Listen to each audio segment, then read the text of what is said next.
Perfect. I'd like to call to order the Ramsey-Washington Metro Watershed District October board meeting. Second order of business, do I have an approval of the agenda? Do I have a motion to approve the agenda? I second. Wonderful. Any discussion? All in favor say aye.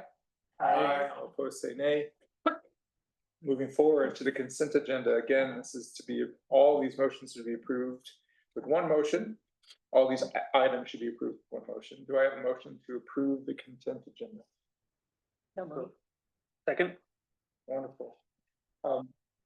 Any discussions or questions concerning what you read in the consent agenda? Wonderful. All in favor say aye. Aye. All opposed say nay. All abstain say abstain. Wonderful. You're trucking. Looking at the names. So Tori Helm is with Tracy Galowitz in her office. She's a Thank you. attorney there. So I'm sure Tracy will see her later. Okay. Doesn't look like we have any visitors or comments. Here. Yeah. Moving forward to item 5, regulatory program. Yeah. So we have 2 permits pulled from the consent due to variance requests. So we'll start with the first one, which is permit 25-27 bulk silo terminal. It's the same location as a previous permit 2432, where they're installing a new barge terminal. So this is kind of their phase 2 of the project, where they're installing new silos, where the barge terminal will be bring in the material and put them in the silos essentially. Similar in variance requests that they can't meet Rule D flood control because they cannot provide compensatory storage for their project. But they have received a no-rise certificate, which basically means that their fill is not having an impact on the flood elevation of the Mississippi River. It's only 0.23 acres in size of a project, so it's small, but it's triggered due to our floodplain rule. So that is our first project coming to the board, and I'll leave it open if you have any questions for that one. I just have a couple, because it was my first experience with a FEMA no-rise certificate. So in that circumstance, does that preempt anything that we would do, or is that something that qualifies against the rules and assessments that we do? Just out of curiosity. Yeah, when we see a FEMA no-rise certification, Brandon with Bar Engineering typically sees that in permit review as a good justification of why compensatory storage does not need to be provided, because it's not causing any effect to the floodway of the Mississippi River. Mm-hmm. And just double checking on that. So if so he does a review of the assessments? Is that what it is? Okay. Yeah, since we don't really have a lot of detailed flood elevation study up the Mississippi River, we really rely on the FEMA mapping for that area. That's yeah. Appreciate it. Kind of following up out of curiosity, I know the last time we saw the no-rise, we talked about how, little incremental no-rise certificates could add up. Do we have any idea of how much it would take before a no-rise wouldn't be given? Like if we looked at past projects and all these aggregate, when would we see a rise in flood? How much would it take? That's a good question. I was curious about that as well. I don't know the process that the DNR Army Corps used for tracking that. I would like to think they use it by parcel information of how many times they allow development without compensatory storage, but that's not something we necessarily track in our department, but something I could look into of our past approvals and kind of quantify that in our district. Mm-hmm. Yeah, I guess it would be interesting to see the aggregate of all of our parcels and if we've caused any rise. Mm-hmm. Yeah. If that makes any sense. I know it couldn't be passed on to a no-rise certificate, but just kind of. Yeah, we'd have to think through that. I think, we don't have that many parcels in the river area. We've only had a handful of these. I'm assuming they take into account the redevelopment, as they're issuing those. Yeah, I like the line of questioning on it because it's I'm curious if there's some things that we can glean or learn from how they're doing it versus how we're doing it. As Bar knows their rules in modeling and use similar logic, I would assume. Cool. Any further questions or comments on the permits? Do I have a motion to approve permit 2527 with special provisions and variance requests rule D? So moved. Seconded. Any further questions or discussion points? Okay, all those in favor say aye. Aye. All those opposed say nay. All those abstain say abstains. So permit 2527 passes. Moving forward to 2528. Yeah, so the next permit is 2528, the Woodbury Public Safety Building redevelopment. So this is an existing development off of Radio Drive, just about on the border of our boundaries. And so they're proposing to redevelop the whole campus with new buildings, parkings, trail around the building, and stormwater features. This does trigger a variance request to Rule E, wetland management, because the building itself and its parking is already well within the buffer. And so they couldn't really mitigate that. They did decrease their impervious area in the buffer by 1,800 square feet. So they're decreasing their impact, but they couldn't completely mitigate it. So they are gonna have permanent and temporary impacts to the wetland buffer. So you'll see that in the variance request. They also triggered, I want to say about that too, is the way they're having less of an impact is they're building a retaining wall. So they're trying to mitigate having too much infrastructure in the buffer. And then they also triggered our flood control rule, but they are meeting that by providing compensatory storage on site. So that rule is sufficiently met. And then stormwater, water quality, BMP, they're provided through an underground system and an above ground iron enhanced sand filter. They also have, they're doing some additional green infrastructure that's not for our rules, but they plan to have a green roof, porous paver parking lot.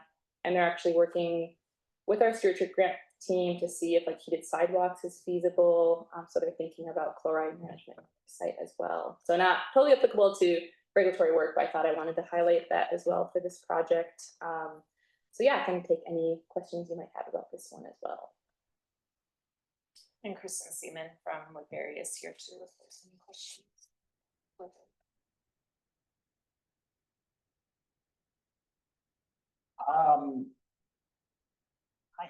I have a kind of clarification question.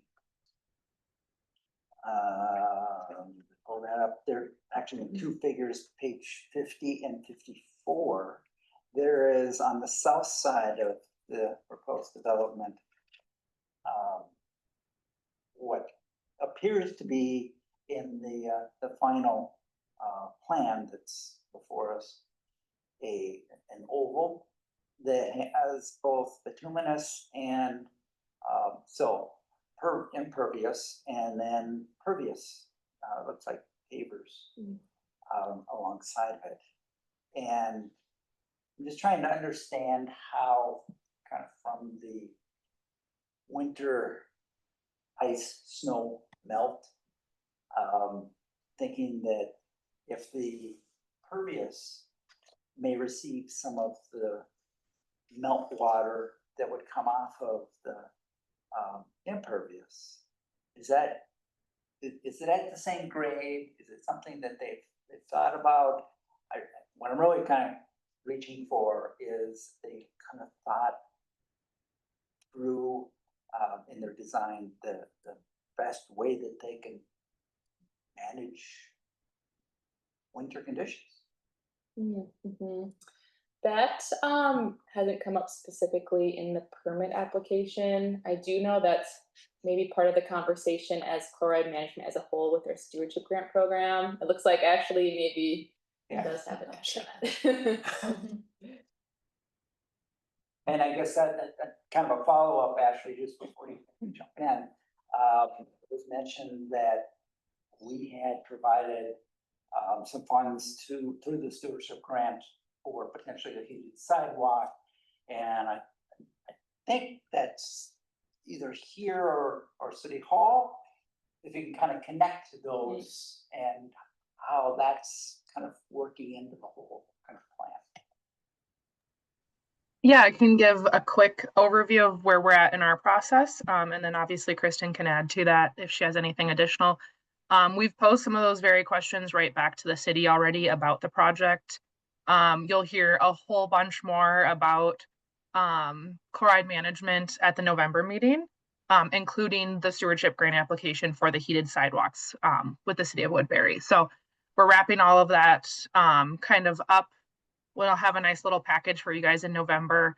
I believe the other grant project is the Central Park heated sidewalks, which may have just recently been installed and has an open house coming soon.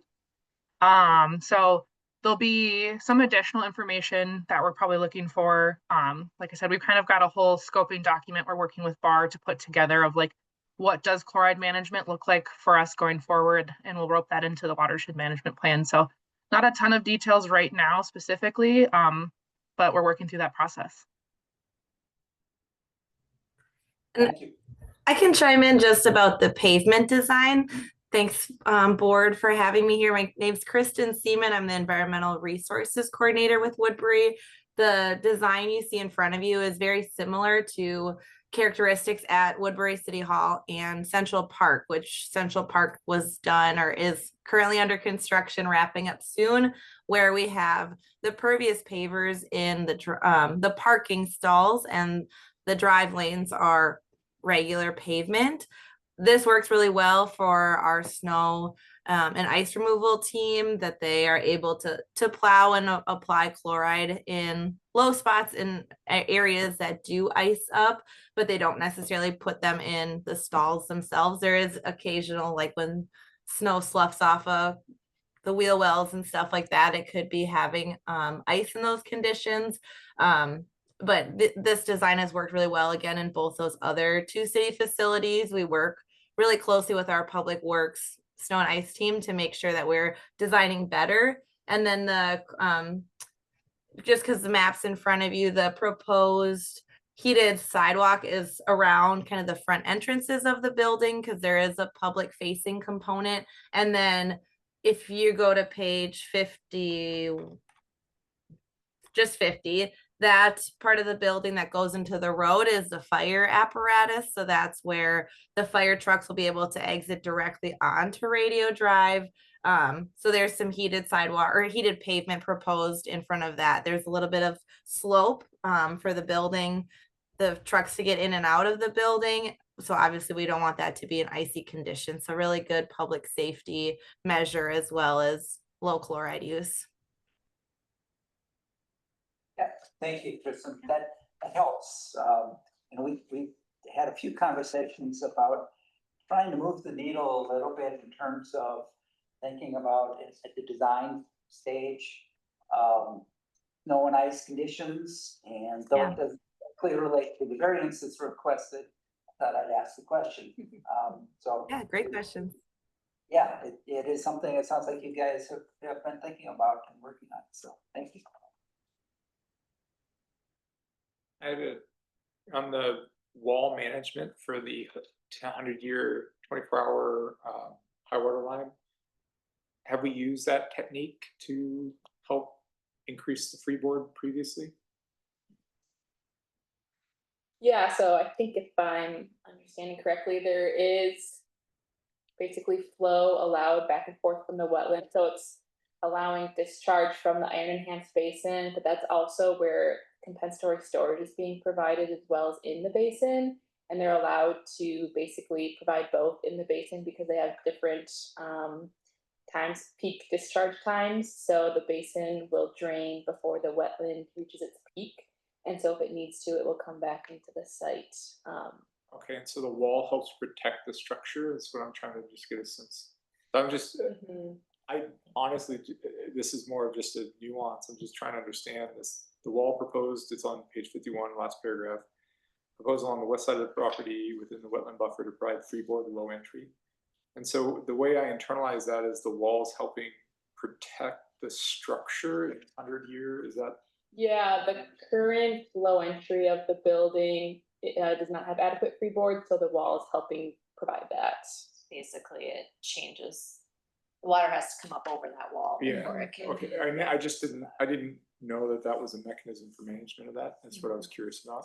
They did have to get pretty creative in that area because they were pretty limited on space on how to provide that freeboard, so they had come to us pre-application to kind of Talk talk about through this. that. Yeah. And I can chime in on that too. We've studied this area pretty extensively. That's access, the garage access to a lot of really critical public safety vehicles. Currently would flood in the 100-year event from the wetland, and then the wetlands connected to the Tamarack Nature Preserve to the north.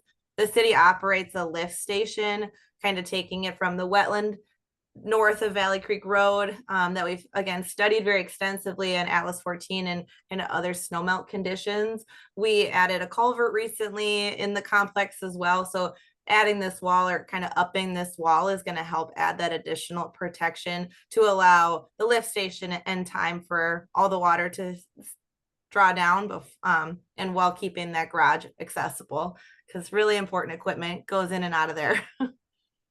I totally appreciate that. I think it was the first time I've seen a wall for freeboard protection, so I was wanting to ask. Overall, I like the fact that you're reducing impervious area and you're doing what feels like your damnedest to ensure that those buffers are as useful as possible. Any other questions or comments on permit 2528? Wonderful. Do I have a motion to approve permit 2528 and the variance request with special provisions? So moved. Second. Further discussions? All those in favor say aye. Aye. All those opposed say nay, and all those abstain say abstain. Okay, 2528 passes. Thank you very much. Thanks, Kristen. Hey. Keep on rolling. Yeah, so we have the enforcement memorandum next, which I think actually is going to prompt a little bit of discussion because there's something on there that I want to bring up to the board. And so, as you can see, there was a low number of violations at the time this was written. Since it's actually jumped to 14, and that's due to the Heights is having a rough go, as you could say. So my last inspection was on Tuesday, and it revealed that the site is like pretty severely non-compliant right now. So much so that we actually have gotten Tracy and Lauren involved, and we have some information that we want to bring to you today that we are going to be proposing to the Port Authority on Monday for enforcement mechanisms for escalating enforcement. Yeah, they're just having a hard time maintaining compliance, understanding and implementing the rules. And of their 28 total inspections that I've conducted since it's began, they have had 14 non-compliant reports. So it's kind of gotten to a point that needs to go above and beyond my enforcement mechanisms and involve Tina and our attorneys. So I think Tracy wanted to maybe mention some items that they would recommend. Yes, we had a meeting today just to discuss our options. And what we really want the board to think about is, we have enforcement options. The watershed district specifically allows for enforcement options. So what the two options we're kind of thinking about is we can bring in action either for an injunction where we have to go to court, get an ex parte order, and ask the court to put a stop so that we can stop this because of irreparable harm. So it's pretty high standard. We have to show irreparable harm, and then we have to follow that up with a hearing, but that would stop work. We've also in the past worked out a process where we can issue a stop and desist order that usually gets their attention. A lot of times that will get them to get busy and retain an attorney and so forth. What we've got at the current situation is that on Monday, there is going to be a meeting with the Port Authority. We have discussed crafting correspondence ahead of that meeting to let them know, what the board's feeling is about this project. And I just think that the district has been very patient. And what I'm hearing is that they may not even really have the tools to do it right. It seems like a disregard and disrespect, so we want to catch their attention, but do they really have a contractor that's capable of knowing the correct BMPs and so forth that should be used? So the thought would be to discuss with them that if we can either stop their work until they get it right, or we can discuss an abatement process where we fix it and then we get reimbursed for the costs for doing that. I think first we'd want them to see if they could fix it, but 14 violations that really haven't been fixed. And I don't think our inspections have been taken as seriously as we'd like them to. So we're hoping they'll bring an attorney to the table or to the Zoom meeting on Monday. But then what I think is just kind of like to get a little bit of board discussion on the type of process. I'm hearing from staff that if they really don't take this seriously, abatement might be the way to get it done correctly, because right now it's very vulnerable. If there's a significant rain, there really could be more damage to the wetland that they've just had to mitigate once already. So I just think, and anyone else, Tina or Mary, can chime in on that, but legally, we have the right under the watershed section 10D, right? We have the enforcement rights. It's really about how do you want us to go about it. In my experience, just getting us involved so that they have to maybe match it with their legal usually works. Some people ignore us, but most of the time they just say, okay, we need to get this right and it's time to take it seriously. So what I really want for the board, Val, I'm kind of looking to you to have the board decide, are you comfortable if we send a letter? Do you want us to consider this abatement process, or do you want us to just get them to stop until they get it right? Tell us really the tenor you'd like us to proceed with on Monday. Maybe I'll just give a little bit more background to, or Mary can jump in for sure, but this is a long-standing issue. There's been, violations. They might fix them or attempt to fix them, band-aid it in some cases. In some cases, they respond and they do the fixes that are requested, but it's clear to Mary, and she's expressed to them that the next time, it's going to just keep happening unless you make changes on the site, and those changes don't get made. And then we have a large storm event and damage. And in the last case, that storm event was September last Sunday evening, which is 28th, yeah. There was a large storm event that caused damage to a wetland. They removed the sediment, they did the restoration work that was requested of them, but then put the same BMP back in place and still have open soils. So it's like, we've partnered with St. Paul Port Authority before, haven't we? They've come through and asked for permits previously. yeah, I would say partner is not maybe the right word. Yeah, so they've received permits from us in the past, and they will in the future. They have projects in our district. Yeah. So is this a challenge with the contract group, or is this with St. Paul? Well, I think ultimately, the buck stops with them. Like, they're the applicant, they're responsible. They do have a consulting firm on site that Mary deals with probably more frequently than the Port Authority staff, but the Port Authority staff are very aware. They receive all the communications, and Mary hears back from them, but they're not responsive to the concerns. I seem to recall also that they're supposed to have their own inspection logs. Is that correct? Yeah, so how it works on this project is the Port Authority uses their consultant to do kind of their own enforcement inspections towards the contractor, but then the contractor themselves has a consultant doing their inspections. Right. And that's another breakdown in communication is they have this third party doing their weekly and rain event inspections. The contractor kind of thinks, oh, well, they're doing our minimum requirement, and now we're kind of free of having to inspect our site, but then they're not thoroughly reading, responding, maintaining from the findings that their consultant is finding on site. Are they congruent with what you're finding, or equal to what you're finding? No, I would say there's missing. Mine are probably the most intensive reports they're getting. Yeah. And Mary is coordinating also with the city, so the city of St. Paul is also a player in this. Yes, they have permits from the city as well. And the NPCA, I've notified that they should be involved on site as well, and they have been previously, but not since this most recent rain event. And so they are planning to conduct an inspection, I think, soon as well. So I was just gonna say, at the end of the day, it's such a large site, unless you have someone there full-time to ensure they're stopping work until it's completed, I'd be fully in favor of abatement and just getting it fixed. And that would send a strong message that they need to clean stuff up or we'll do it again.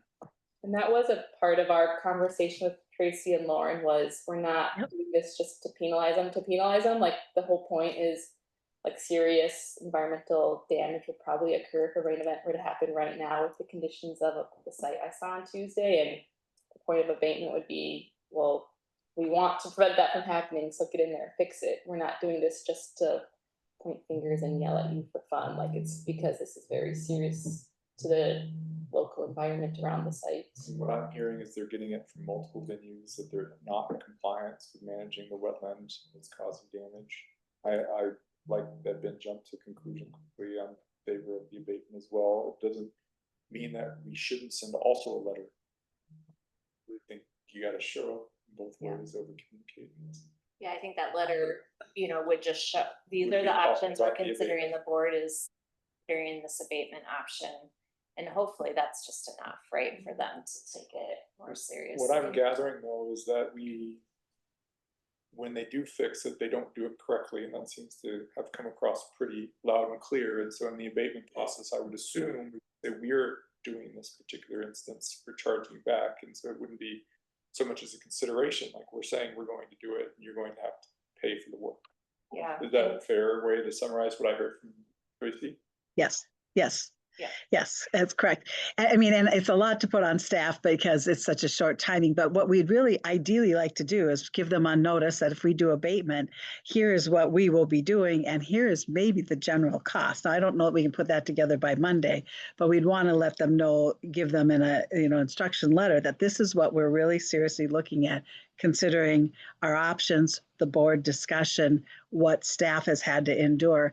And so for me to give them have that conversation on Monday saying, if this isn't done, if we don't have a satisfactory remedy, if you don't hire a third-party resource that knows what they're doing or do some steps, here's what the abatement will look like, and here's what we think it's going to cost. I don't know if it's reasonable to ask staff to put all that together this quickly, but maybe you guys know those answers already. But that would be my ideal, so that I can answer any due process issues to make sure we've given them as much notice as possible of what this remedy is going to look like. Would you also be giving them like a date that abatement would occur? Like if this isn't completed in a week, that's when we're gonna come in? Yes, and complete it to our satisfaction. I mean, I think it's time to say it's not just going through the motions anymore, and I'm hoping we get support, as Tina pointed out, with the city to say too, we would like to see their process. They might have a faster process than us going to court, get a next party order, but I think we hope most of that will shake out on Monday, but it's just so timely to have your input so that we can present that at that meeting on Monday. It seems like coming up with the costs is quite a bit of effort. It would be good if we could ballpark it. I have no idea, but it seems to me, just building off what you said, Tracy, you're suggesting that we say we're considering this abatement. You have to meet our requirements for the fix. And you had said something about a third party. Is that something that you would put into the letter, recommending a third party? Because the amount of trust we have with them actually fixing it's fairly low. That was a great suggestion from Mary, to say, I'm not even sure they have the skill set. Maybe they do have to hire some, a resource that would know, which we think would be a great alternative rather than us hiring them and getting it done, but it would be nice if they would consider that. Mary, I think you suggested that. So.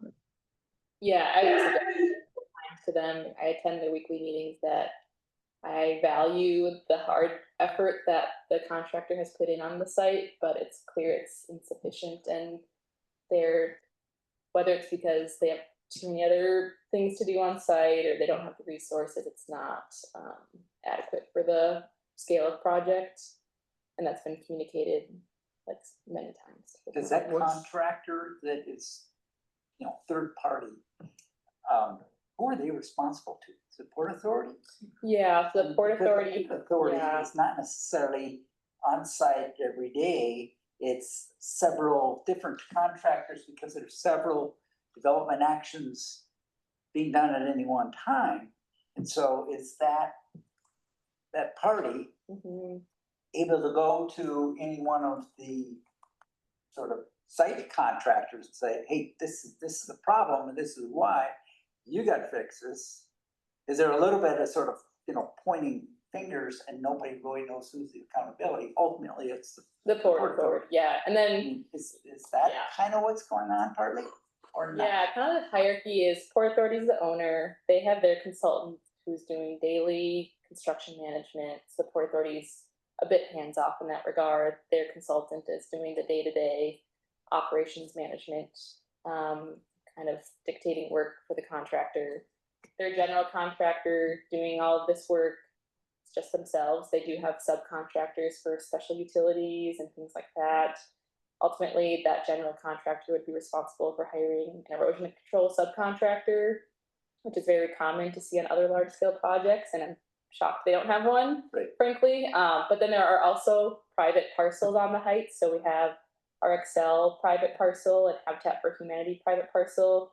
They're responsible for their own items, which is also, they've been non-compliant, but it's really confusing and not beneficial that the Port Authority's general contractor is actually doing the maintenance for Habitat for Humanity as well. And so they're already falling behind on their own report and they cannot keep up with Habitat's report either. And it's just, I think severely understaffed on a large project. So driving toward the action, we've heard opinions from Ben, myself. What do you all think? Yeah, so my major concern is, I think it's well deserved to bring a letter to say, all right, we mean this is serious. This is the level we're going to take it to. My concern is that it could rain at any point in time. And how fast would you be able to get an erosion control, an adequate contractor out there? I don't know. I mean, do you have people already laid out? Not necessarily, no, that's something that we'll need to Yeah. work on over the next couple days. Like Tracy said, for that letter, we don't have anybody that we, not necessarily, no, that's not to say we couldn't. Say, we have connections to some that we can. So get in Tracy, touch can with. you walk me through again, reiterate, at this meeting on Monday, the sit down face to face or over Zoom, the presentation of the letter, and how fast do things go? I mean, Well, I would expect really within a week. I mean, I don't know, I'll defer to Mary on what exactly physically has to be done. But I think what we need from them is a commitment to no longer disregard or disrespect the work of the district and what they're telling them needs to be done, because we do have enforcement authority and we will use it. And I think we need that message clearly stated. I And appreciate that. yeah. Sorry. How No. do we know that commitment is being taken seriously? It will have to be by their action, right? We will set up the measures that the violations that they have not cured and make sure they get that done. I will defer to the experts on what the reasonable time is on that, but I don't think it needs to be long. This isn't going to be the first time they're hearing these violations. It might be the first time the owner is hearing how serious we are about these violations. They've been told that the attorney is going to be present, so maybe hopefully they'll bring their attorney so that they understand that we could actually put a stop on this project.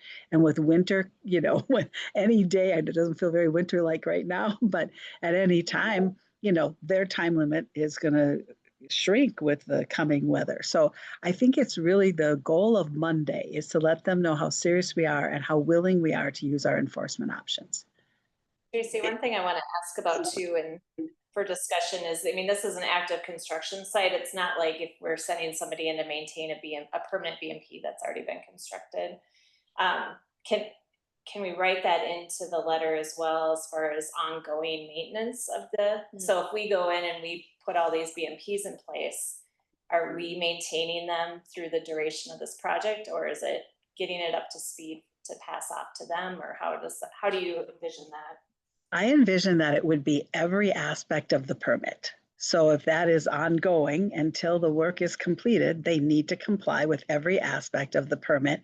Mary's there to assure them that either they are in compliance or they're not. I mean, we're giving them so many resources by how often, the district has to be present to see that they do it right. And so I would envision that it is from start to finish when that permit is ready to close. And after some reasonable amount of time, if they continue to be in non-compliant, then everything shuts down? Or what's the consequence? We have in the past, what we do is we bring a ex parte request to a court to say, there will be irreparable harm if this is not finished. And I think some assistance from the city who would, help us with the Ramsey County District Courts to say this really is irreparable harm. They sign that ex parte order, then we have to bring a proceeding on the injunction. So they'll stop, but then they have due process rights in a hearing. And in all the years of representing the districts, we've never gotten past, after the ex parte order has been served, everyone has stepped up. We also have worked prior with a process to just issue a cease and desist order. And again, I want to work with the city on that because they might be able to get to that position a little differently than we do. But in any event, it seems like that has always worked to let them know that these are not insignificant issues. These are serious issues. I appreciate that. Mhm. I fully support the going forward, and the more information you have, the more concrete data. I know it's very hard, but the harder the ballpark estimate. What bothers me is it sounds like there have been repeat offenses of the same thing. And they just aren't getting it. Right. So it's at this point that I think we step it up. And I certainly support taking the actions that were proposed. The word escapes me, not amendment. Abatement. Abatement, thank you. Yes. I would say I'd agree as well. I mean, it's pretty serious and has a lot of effect on many aspects of it all.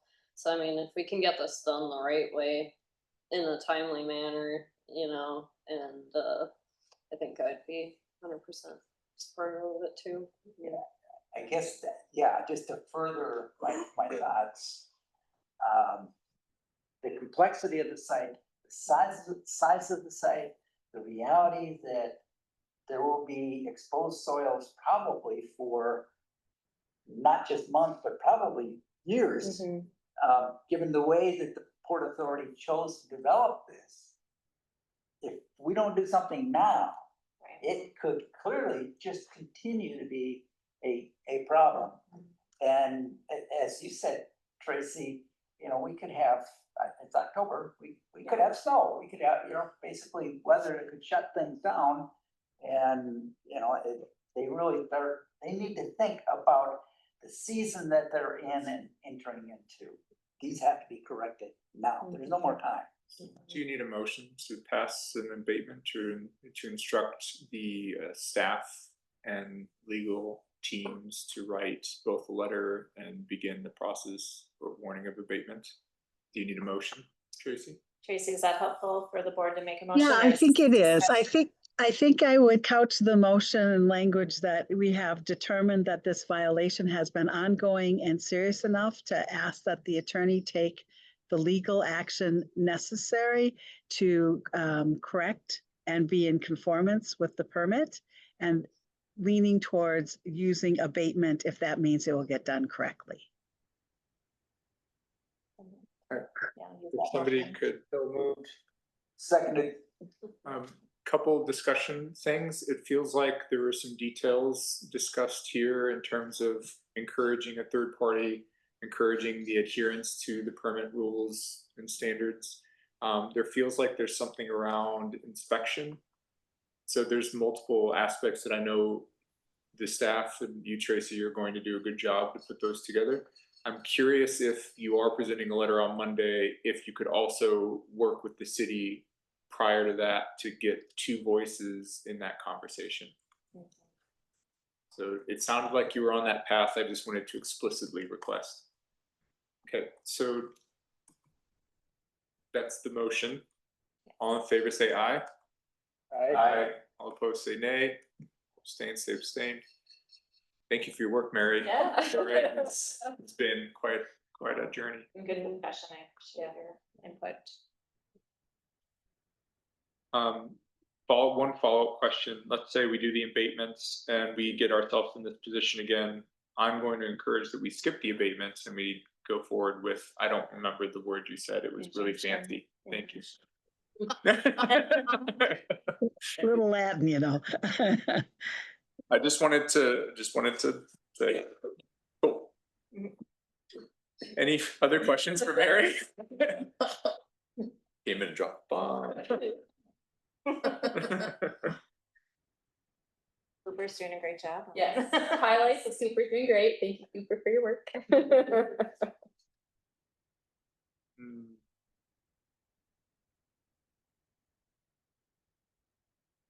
I don't have any further questions. Thank you so much, Mary. Anyone else for Mary? I just real quick on still on the heights, Yeah. page 59, you highlighted the field visit, with Bowser and the tip panel to review the mitigation sites. Sounds like there are issues with those as well. Yeah, so overall, the field visit for the on-site mitigation wetlands went well as far as vegetation's kind of on the right track for establishing the buffers. Good hydrology at one of them, too much water at the other one, and they're working through how that's going to pan out for how it was classified, like the type of wetland it is. But they're both functioning. They have hydrology, they have vegetation. Unfortunately, they are being impacted now by improper erosion sediment control, and so that's an ongoing conversation with the TET for when the actual performance, kind of 5-year performance can actually start for reviewing these mitigation areas. Yeah, because if they have ongoing sediment Right. delivery, that's gonna, Yeah. nutrients, and Yeah. it's not just veg and Yeah. water's present, gee, it looks like a Yeah. wetland. Yeah. No, it's gonna be a real problem for a long time, Yeah. so. All right, thank you. Yep. Don't lose track of that one from a sediment, stormwater either. Let's move to Ashley. I saw she was on. There she is. Stewardship grant program item number 6. Yep, just the budget status update for this month. We're looking to spend down the whole budget this year, so still on track for that. Knowing that we have a few more projects coming in the November meeting and a couple more staff approvals as well.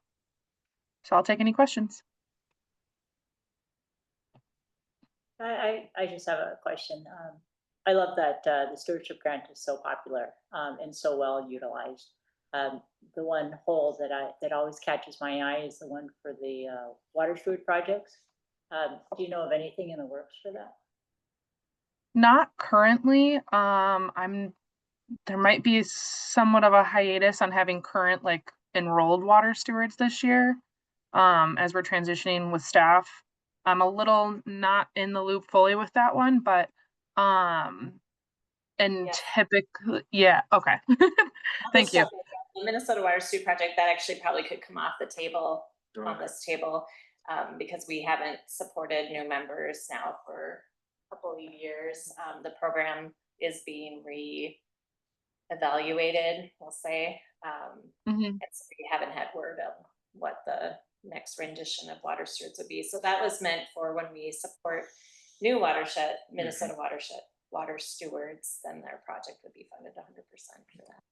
So you haven't heard anything from Freshwater? I haven't, no. Oh, Not okay. yet. That's I mean, that's we've, different I from know that. Lauren has been in contact with Yeah. them, not about like a new program or, supporting new stewards at this time. Oh, okay, yeah, all right, I appreciate that. Questions? To kind of point out a comment of sorts in the past, I've raised published arts, but in this case, the shoreline, here we're willing to pay 100% for shoreline, stewardship improvements, and we're not saying project. Do we have any ideas about how we can kind of really get that out there more, or just what thoughts, yeah, actually. Yeah, so we actually had quite a few site visits that were shoreline restoration potentials. And so I was a little surprised to see not as many turn into applications. That said, they are typically one of the most expensive grant projects. And so, yeah, I'm not entirely sure. I'll be working with Lauren to push shoreline projects next year as well. Just because we know there's some momentum there with the Save the Shorelines from the DNR report and that kind of stuff. So it's definitely on the radar. I know there actually is another shoreline application that'll be on the November meeting. There's been some smaller staff, or I guess they're not in there. Some of them are just, yeah, folks are looking for not maybe a full restoration, and they're looking for more of a fix my problem sometimes. And so they don't always fit either that way. So we've had a lot of native buffers as well coming in. So they don't actually have active erosion. So those actually, how this table is categorized, those native buffers, when there's not active erosion, they're falling under the habitat restoration. So it's a combination, but yeah, we'll see. I have my suspicions on why it might be cost related. So we'll see if that trend continues, if it makes sense to adjust the program as well. But we're willing to pay 100%. It's reimbursement, and they may not be able to front the capital ahead of time. It's also capped at 15,000. And so typically these projects, at least a good portion of the ones that have been approved, that have maxed out the 15, have costed more than that.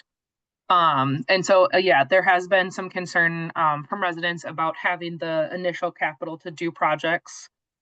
We have some options for folks depending on where they're at in the district, if that is one of the inhibitors for a project. Typically it hasn't fully been the only reason. So yeah, it's I think of a variety of things, and we'll just I'm keeping an eye on it. Thank you. Yep. Any further questions for Ashley? Thank you much. Jumping to action items, Coleman Inlake Allen Treatment Project. Would you be okay with maybe having Foxchar doing? Yeah, let's jump to the new report. Yeah, This is good. that's a good proposal. So we'll jump to 10A and then we'll jump back to 7. Sounds good. Thank you. All right, go ahead. You can go ahead and introduce yourself. Yeah, I'll turn around to the cameras. The other side of my face. I'm Foxchar, they, them pronouns. I am the PFAS coordinator at the MPCA. So I work with folks at the MPCA, but I also liaise with other state agencies to do all kinds of PFAS related planning and information tracking across the state. So I will do my magical keystrokes here. Sharing my screen, you'll all see yourselves for a second.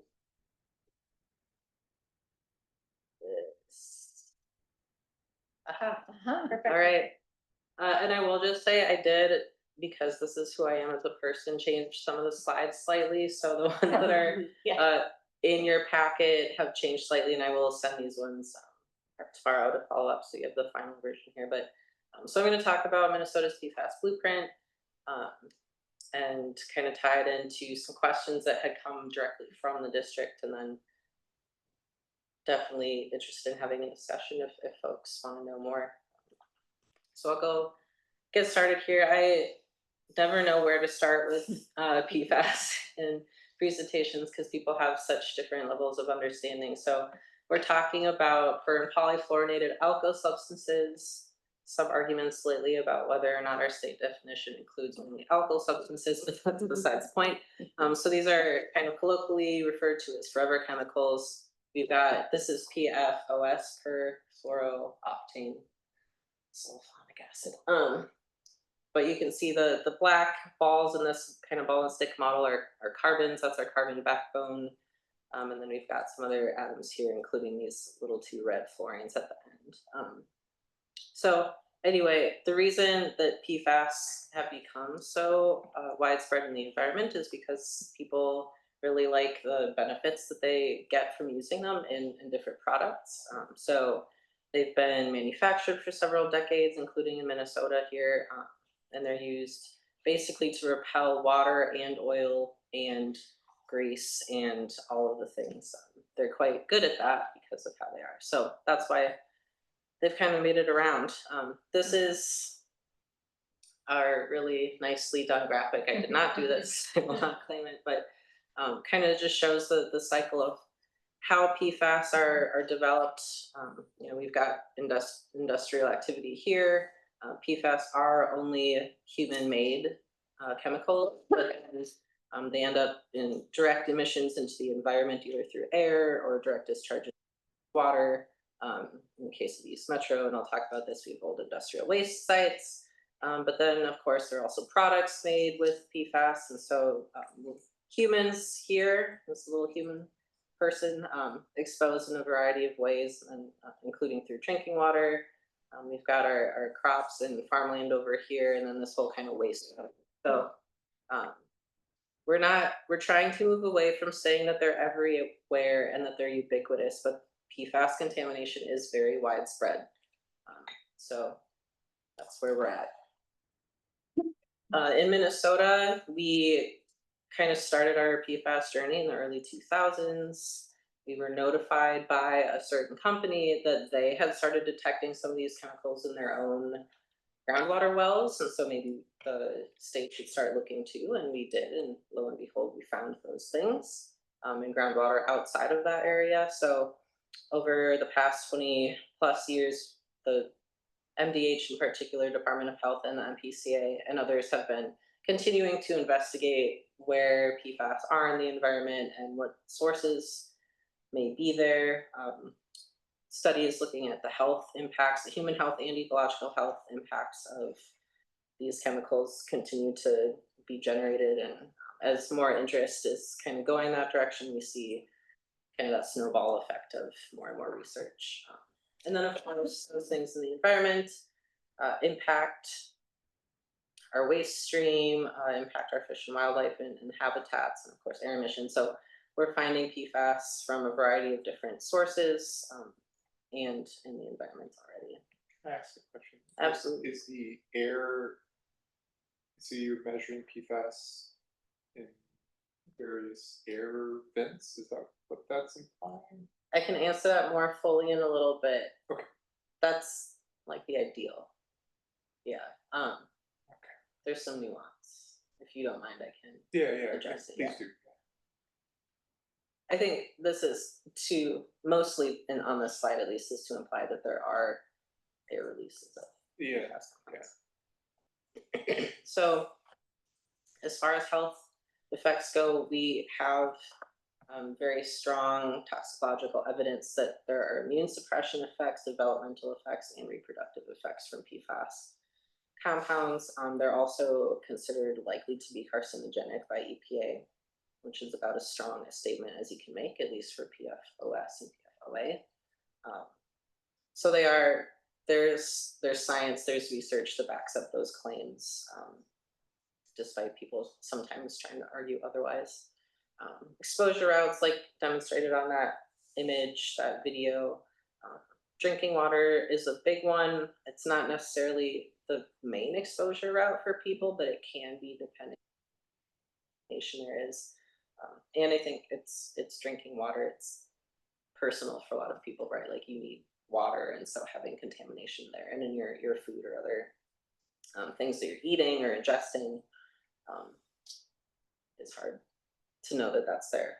But also like fish consumption, for example, air, both inside and outside. And then there's been a lot of research into dermal exposure as well. The exposure routes vary depending on which PFAS. And that's kind of a weird way of saying that, but you're exposed to different PFAS chemicals in different ways, is what that's trying to get at. I should probably reword it. Excuse me. So I know that this group is mostly focused on kind of surface water concerns and more environmental stuff, but I do want to talk about. Sorry, go ahead. Can you say just a little bit about bioaccumulation with PFAS and different age, type, adult versus infant versus just. Sure, yeah, I don't wanna say anything about health impacts and get it wrong, so I'm gonna punt a little bit on that.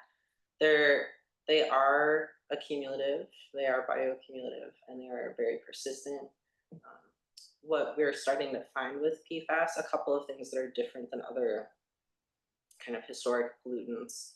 They're protein binding instead of lipid binding, so they hang out in different places than other kind of accumulated things. And there's evidence that if a source is removed, they actually will move through, both individual, maybe not individual critters, but like through a fish population, for example, that you can actually see a decline in contamination in fish tissue, for example. So it's not like PCBs where they're just there, kind of a thing. Does that answer your Yes, question? no, that helps a lot. Yeah, and I would guess that there are some people that could answer something different for like children versus adults. I just don't want to misrepresent anything. Yeah, so these are on the screen now are drinking water values on the left side, on the left table. These are the health-based values that the Department of Health has published. You'll see this number down here is in the parts per quadrillion, which most people can't measure for yet. In fact, I'm not anybody can. So really driving lower and lower on all these values. Are you gonna follow up on measurement mechanisms? I was curious about that when I saw the number. So we could set these limits, but I didn't understand we could actually measure, evaluate if we're meeting those limits. Yeah, so I can talk about it from kind of a permit compliance standpoint. So the 3Ms permit, just as an example, because I have the lowest limits in the state. Basically the way the mechanism is like they have to be finding values below detection limits until the detection limits are low enough that they can actually get here. So we're not there yet. Gotcha. Lab analytical methods have not caught up to these values. So implementation wise, it's basically we're looking for non-detect values. How many labs in the state can actually detect to the second to bottom, second to lowest levels of PFOA? Sure. In Minnesota, the public health lab can do it, PACE, but we have a state contract where we contract with labs across the country and in Canada to do this. So lab capacity is actually a pretty significant issue on the permit implementation side of things. 3M they have their own lab, they do their own detection, so we know that they can do it, but thank you. Yeah. But yeah, there are not that many. Related question. So are the way I read this, these limits are associated to not be harmful, the ones that are in the bolded categories, is that fair? And so am I to conclude that those are more than just aspirational, those are what they should be, so we reduce the cancer's possibilities? Is that what I'm trying to Or make sure? are they simply what's capable with the best capable analytical? That's what I was trying to tease Okay, out. sure. So it's Because like, I don't know, it just keeps on dropping and dropping and dropping. I mean, Yes, from it the does. footnote, it made it seem like you need these levels to maintain some level of health. So I connected it to the cancer that you talked about before. Yeah, is it measurement? Can I measure it? I'm sorry, is it the measurement limit or is it health limit? That's what I'm trying to understand. Yeah, these values are based on health effects. These don't take into account technology or anything like that. So in theory, to be fully protective for drinking water, you would want a value below this. And would you say where we're at is more in the 2017, 22 range? It depends. Or is it this, It the depends on- 4 parts per trillion there? Yeah, and I will also, there's some nuance to these tables, and I appreciate these questions. So we are talking about groundwater and drinking water. So these values, they all have asterisks now, but these are all health risk limits in state rule. But these are not necessarily the values that like public water systems are treating to, for example.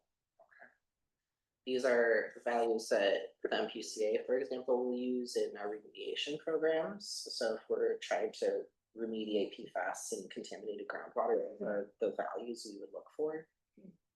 Okay. And I'll use that opportunity to segue over to here. So these are EPA's maximum contaminant levels for PFAS. They've been in the news a lot. So these, I made them both in parts per billion here or per liter for the sake of comparing MDH and EPA values, but these are equivalent to 4 parts per trillion. The reason EPA chose 4 is because labs are consistently able to detect below 4 nanograms per liter parts per trillion. So in finished drinking water, and these technically don't apply until currently 2029. So those limits are based off of our consistent ability to measure. These limits have been studied for health effects. Yeah, and there was health tox information that went into these values too, but under the Safe Drinking Water Act, EPA is able to consider feasibility. So they kind of stopped at 4, and for them, for like a nationwide standard, that's what felt appropriate. In Minnesota, these values are based on our toxicologists' research and findings. So they do change, as you can see through history, and they will continue probably to get lower. Last follow-up question. Are these limits similar in other states that experience similar challenges with PFAS? That's a good question. I think that they are similar. Many states have their own. Every state is subject to the MCLs because it's a national standard. So that's kind of our high end. And then I know states like Michigan and Wisconsin also have their own drinking water, groundwater values, just as an example. And I think that they're fairly comparable. Ours are, these 2 values in particular, I believe are much lower, is my understanding, than other nearby states. I'm not sure about East Coast states that have issues like New Jersey, for example, but I can follow up on that too, and I probably should know, know that. It's okay, I was just kind of Yeah. curious, because I noticed that it's a Minnesota-based report, so I was curious. Yeah, we're lucky that MDH has the capability of doing these types of reviews, but that's not true necessarily in all states. Anyway, yeah, so that's what we've got. These values are grayed out because EPA has expressed that they are unlikely to retain these values. So they are currently in effect, but we expect later this fall and by next spring that they will not be any longer. And so just to bring it kind of back to this is from the Minnesota Department of Health's PFAS testing dashboard for community water systems. And I probably could have zoomed in here and didn't, but we can see kind of, right yonder in this area here, where there's some purple circles, we have PFAS above EPA's values, and mostly that's what we're looking at right now. Again, for these drinking water values. And then 98% of systems in the community water systems in Minnesota have been tested. There have been exceedances to date at 23.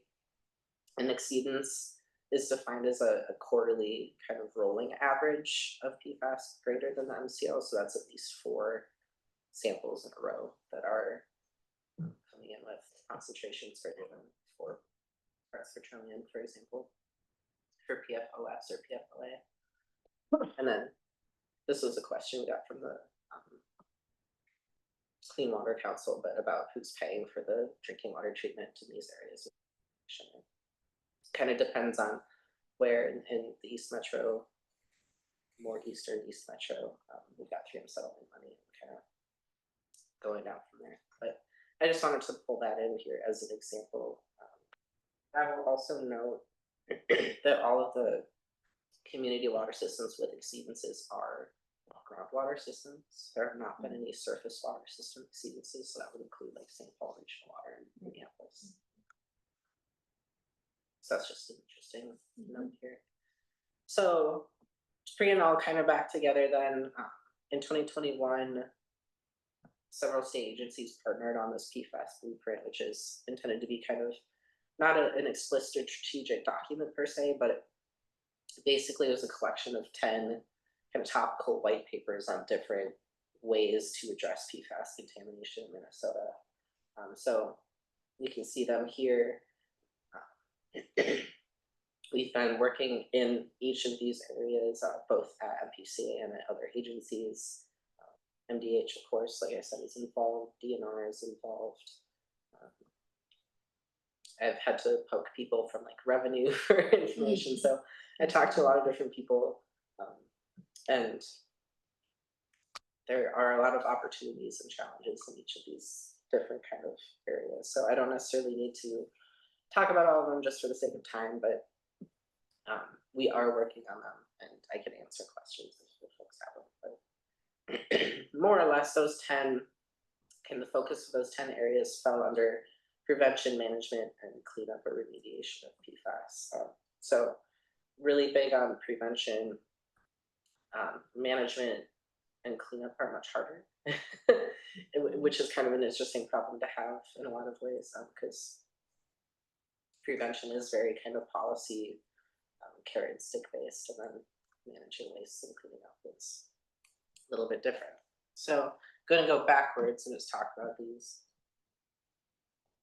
from a high level, and then I'll kind of bring it back in to the district. But we do have a PFAS remediation guidance, which is actually a series of several documents that kind of cover the breadth of requirements and guidance, like as it says, from discovery at a site to kind of like what would be needed for site closure in the Superfund program, and then going from there. And that was a pretty intensive project that they went through to update all that stuff, but it's very useful, especially if you have PFAS at a site. It's really good information. I'll go into now the management side of things, and this is kind of when I had started my job. This was one of my first big things, was the follow-up to the original monitoring plan. So in 2022, as a follow-up to the blueprint, the MPCA identified a bunch of facilities that belong to different industrial sectors and municipal sectors where we could actually measure for PFAS. And what we ended up doing, it's a little bit hard to see on my little screen, but maybe it's easier. These little drippers here are kind of where we ended up sampling under this monitoring plan.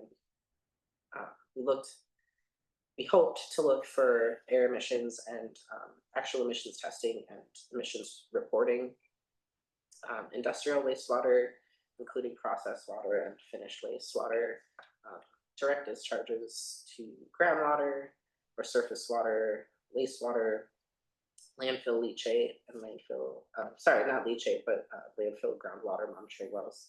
So we're really trying to capture different parts of the waste stream and the environmental releases. So we ended up finding there were more PFAS associated with certain industries than others, which is probably not surprising. We did find PFAS at all of the airports that we looked at, and that's mostly due to firefighting foams. Wastewater treatment plants, which are receivers of contaminated wastewater, so again, probably not a surprise. And unlined landfills, particularly landfills that were historically unlined, but also some currently as well.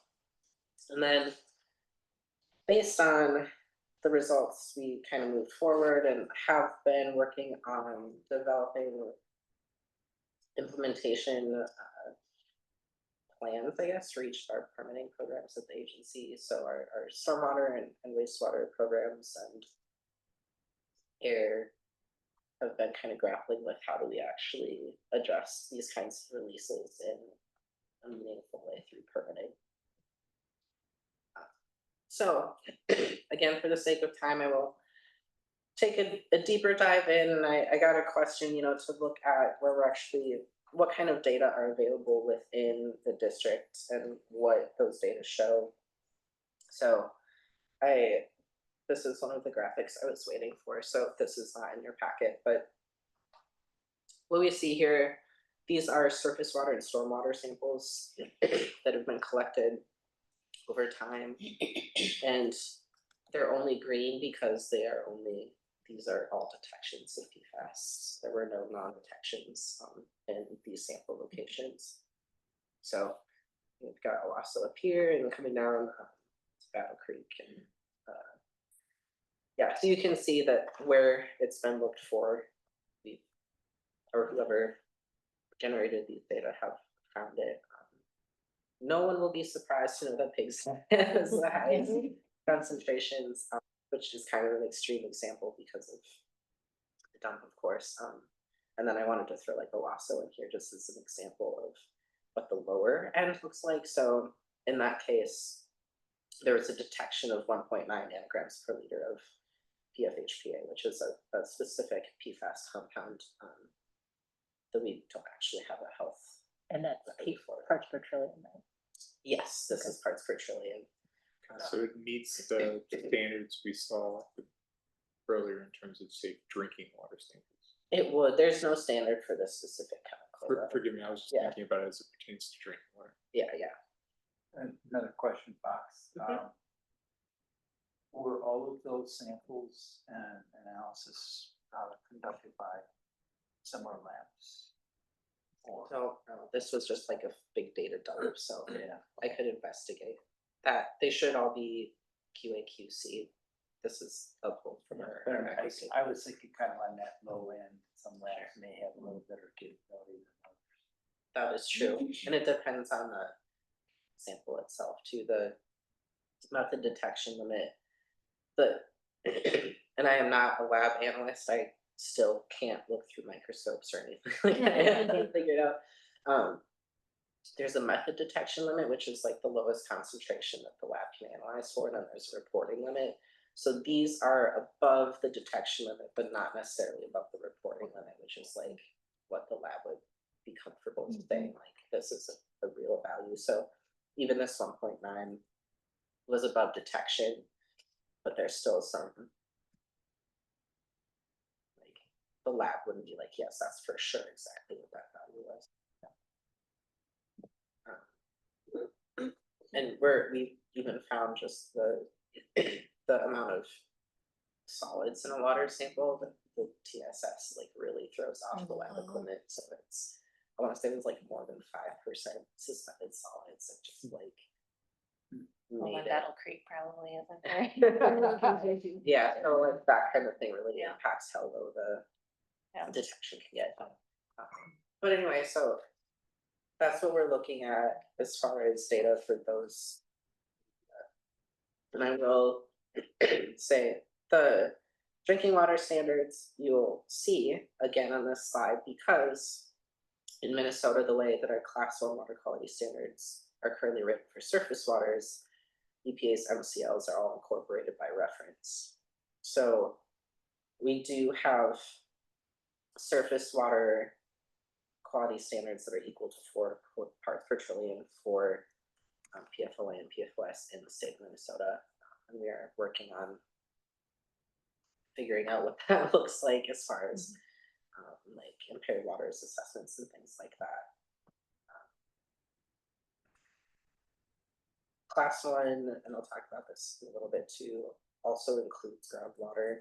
So there's a little bit of an awkward overlap between the Class 1 groundwater standards and then the health-based values and health risk limits that MDH has. And mostly, I'll talk about that in a minute. I don't want to get ahead of myself.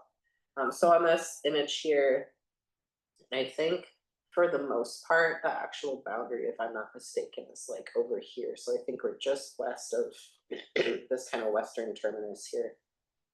But this part of the Mississippi River is within the district, and these are the areas where there are Class 2 or aquatic life and recreation site-specific criteria for PFAS. So site-specific criteria are used in the instance where there's not a statewide water quality standard. So these standards are health-based standards for aquatic life and recreation, and they were all derived using values from like 3M, basically, both from like Pigs Eye down here and then also the county landfill by project. So mostly we missed this, except for the river right here.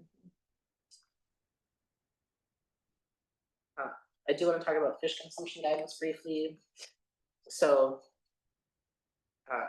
MDH that has a fish consumption guidance coordinator. She's awesome. She used to work in a PCA, so very good colleague, but she and others develop fish consumption guidance based off of both water column and tissue data. Most conservatively in the district, there are several lakes now. I think this was actually one of the more recent updates to the fish consumption guidance too, but for sensitive populations, which is children under 15, people who are or are planning to be pregnant, and then people who are breastfeeding.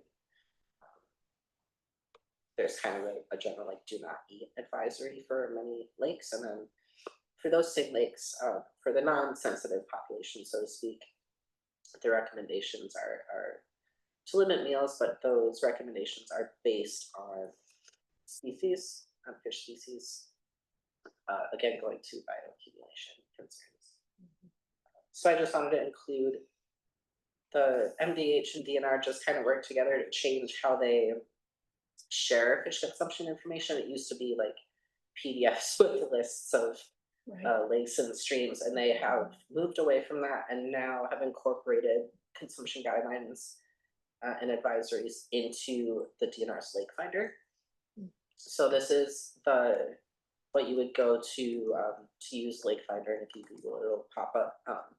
Just use Owasso as an example because it was on that lower end, and there's not a specific, excuse me, PFAS related consumption guidance here. So this is kind of what you would see if you go to the Owasso thing. You click on this little advisory loop here, and it just takes you to the kind of statewide guidelines, which are mostly for mercury.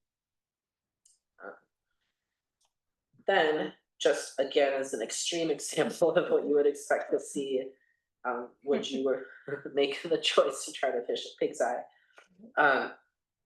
Same deal, you go to the fish consumption link here, and it actually shows you for this water body what the guidelines are. So this is an example where for those sensitive populations, they recommend not eating anything. Do you know how frequently these pages are visited? Just trying to think about awareness in our particular district and whether or not we need to do anything more direct in our water map. I think we linked to the lake. Oh, I'd have to look. We used to link to the Lake Finder. We do it inconsistently, but yeah, like I know from our water statement. Yeah, I was just poking around because I was curious. So there's no link to Pig's Eye to this. Oh, That's what I was curious about. So it just made me interested in how many folks actually visit this type of information, because I would assume it's not very high. I think it actually is fairly high. I know a lot of fishermen use it. That's, I do that's think, I think it fantastic. is visited quite frequently, from what I understand. I was just going off of some of our numbers for like, for the website. Yeah. That was- Yeah. Okay, Yeah, and I could follow up with DNR, we're able to track those kind of metrics. Right. yeah. I don't know who at DNR does, but I could. I think a lot of people that fish at a given location will access this information. That's Maybe great. more than people that fish lots of different locations, they may not take the time. And there, of course, are people that are, fishing and catching and release, and people that are consuming, so it's kind of across the board in terms of how people are. I do think it could be useful to maybe drive some consistency in these different pages. I've already landed on 3 that didn't have it, but there are several that do, and so that would be nice. And it, I don't need to make a recommendation, but if there's not a fish convention, you probably don't need to push it as much. I just like the access that from the site to like It's the more something detail. that we might consider in the revised plan. When you have something in there. Just to kind of make a better connection and or point out any advisories. For fish consumption.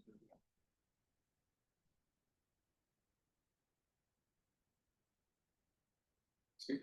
Would it be better to have a blanket, like go to this page rather than posting them to our own? I mean, does that open us up to any liability? Because we are not the I consulting think expert. we try to discourage unnecessary duplication because it's gonna be the most relevant. But Yeah. I do think having, hey, if you're interested in fish consumption guidance, go to the Lake Finder might be sufficient.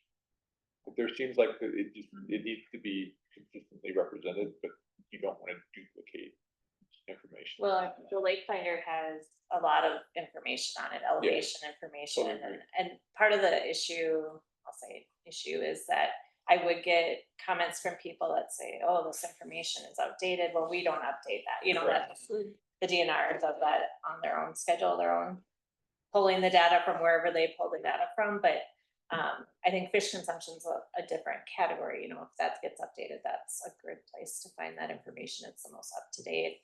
And they can come to our page for the lake level station information, stuff like that. But, I think it's just good governance to have those links on our page, on our waters pages, so that people can get all the information they need. But That'd be good. there's a lot of data, a lot of like the area, the littoral, the shore, we don't need to list Yeah. all that out too, if we can just link to that. So. Strongly recommend whatever way we're not duplicating it. Yeah. Certainly. Yeah. Yeah, and I will say that MUDH plans to update these guidance regularly, especially if they get new data for a particular water body or new fish tissue information. That's great. It's a hot topic. So it's a little harder for people like me to like go find a list of all the guidances, but I think the reason they moved to this model is because if people are looking at fishing one or a few other like specific water bodies, how they're gonna access that information. So I also got a prompt to kind of talk about the groundwater contamination here. This is a map that took me an embarrassingly long time to make, but you can see this green blob right here is kind of an oversimplified layer representing the groundwater area of concern. PFAS contamination in the East Metro. So this kind of flattens all of the different aquifers and wells and things into kind of one estimated boundary here. And then of course there's Pig's Eye, and I will say this is groundwater, so this is under the lake here, but And the other color indicates high concern. these are sources. So the green is the kind of area of concern itself, and then the little pink blobs here are the sources associated with. That's a good clarification. So this is the top right here. Right. I think this is the Washington County landfill. Is this little guy, and then this might be the 3M facility here. But anyway, so this is the extent that we know of. I was also told that these are based off of prior MDH health-based values. The groundwater, our remediation programs that look at groundwater use the MDH values, so those very, very low ones, and this does not account for that change in the risk limit. So it's possible we'll see an expansion of this if other wells have outside this range. Excuse me. Obviously, if they're within it, it won't affect this particular map. But so just throwing that out there. But this is kind of what we're looking at as far as what's going on here. And I will say the most, with the exception of what's going on over at Pig's Eye, most of this, the focus is, of course, on drinking water, or at least has been first, and then is starting to shift a little bit. Are there any more specific questions about that? What's the long-term vision of managing this groundwater?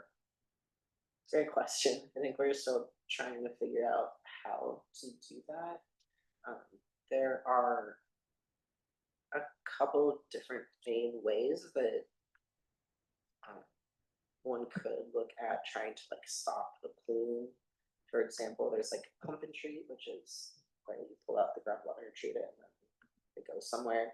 We can't re-inject it in Minnesota, or treating it in situ. There are a couple of different products available for that, but then there are questions about like, are we actually on the edge of the plume, or are we just like, who are we at? And like I said, there are several different layers of aquifers and groundwater sources collapsed into here. So the folks working on Project 1007 site have done a lot of really interesting modeling to try to look at the actual kind of like dimensionality of the contamination underground and how we might address that. It's just very complicated, as one might imagine. There's a lot of hydrology going on over here, and then there's also, this is not totally related, there's actually a fault, like a really old fault that goes under the river, and so there's some has gone like under the river. That's why Hastings has now been brought into the 3M settlement, because it's impacted one of their wells. Anyway, it's not straightforward. This, like I said, is kind of an oversimplification, but this at least is a little bit information about like where we expect that groundwater contamination to be, and like I said, when those values are updated, it's possible that boundary will. When you were talking through earlier, you highlighted the plan. I noticed that the plan, when I was reading for this, started with 2022 or something around that time. How are we doing in terms of the legislative priorities set out in that plan, some of the short-term goals? Yeah, we're on track for the most part. There was an update published in 2024, so May of 2024 is the most recent edited version, but that kind of shows it includes all the data from those sampling, and then that there are other kind of legislative actions. Mars Law, the prohibitions. So it's making some progress. Yeah, for sure. And it can be slow. One of the requirements that came out of that same session as Mars Law was to have class 1 standards for water quality standards for PFAS. We kind of got around having to do our formal rulemaking process because those MCLs are incorporated by reference, and now that there's the threat of them being pulled out, we're kind of like, okay, well now we'd be unmeeting that legislative mandate, so we're trying to figure out how to handle that, but TBD. It makes me feel good to know that you said that map is complicated to make, because a while ago I asked for the data from Amy, and it is mind-boggling. There's so many layers. So, thank you. And this, I just threw this in here because I wanted to be thorough. This is a version of the same map, but with all the media samples that we have for PFAS in the district. And you can see there are some non-detects in here. I'm trying to think, mostly these were from actually ground. This may be different wells. Can't remember, I should have written it down, but anyway, lots of interesting things. We have foam data, there's sediment data mostly from the river, fish tissue.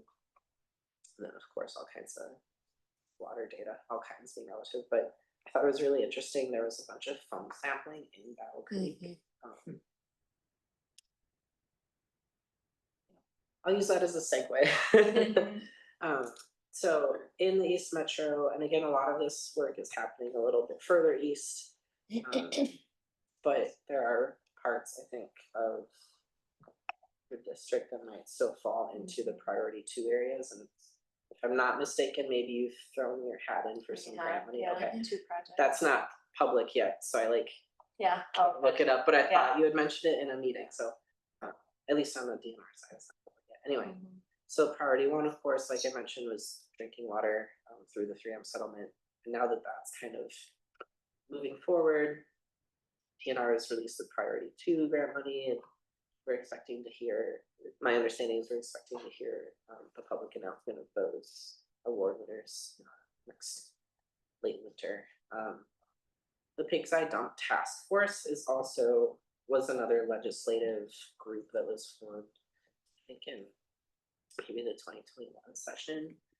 So they've been meeting every couple of months or so for the last few years. And the idea there is the stakeholders involved in that task force are trying to inform MPCA's path forward for kind of remediating that area. They're nearing the end of their, at least their planned time.